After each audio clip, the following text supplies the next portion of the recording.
L'ingénierie pédagogique est un concept qui peut renvoyer à plusieurs notions. Création, système, stratégie, innovation, art et encore organisation.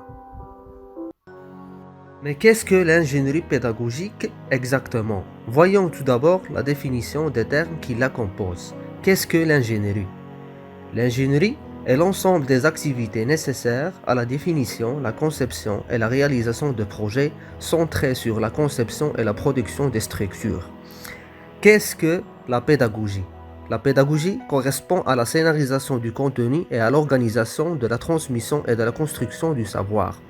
En assemblant les deux termes, nous avons l'ingénierie pédagogique, qui consiste à étudier, concevoir, réaliser et adapter des dispositifs d'enseignement, de formation ou des cours.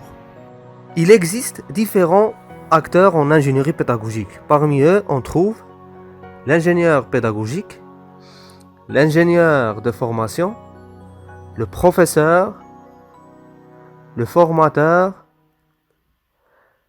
l'ergonome, le responsable du projet et plus largement encore le vidéaste, le développeur du site web et bien d'autres encore. Tous ces acteurs sont effectivement complémentaires. En ingénierie pédagogique, il existe différents modèles tels que la taxonomie de Bloom, le modèle de SAM et bien d'autres encore. Nous avons choisi de vous montrer le modèle AIDI. AIDI est un modèle pédagogique découpé en 5 phases. Il correspond à un cycle dans un système d'apprentissage. Concernant la première étape, nous avons l'analyse. Cette étape consiste à analyser, à préciser les besoins, à définir le but de la formation et surtout à connaître le public cible. Dans cette étape, il faut poser le problème. Concernant la deuxième étape, qu'on appelle le design ou la conception, il faut énumérer clairement les objectifs et de trouver de bonnes stratégies pédagogiques. La troisième étape s'appelle le développement.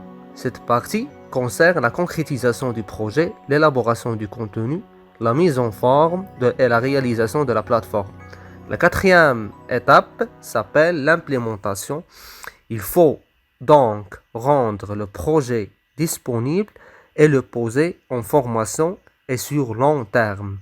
Enfin, la cinquième étape, qui concerne l'évaluation, permet de valider le contenu afin de porter d'éventuelles modifications au projet.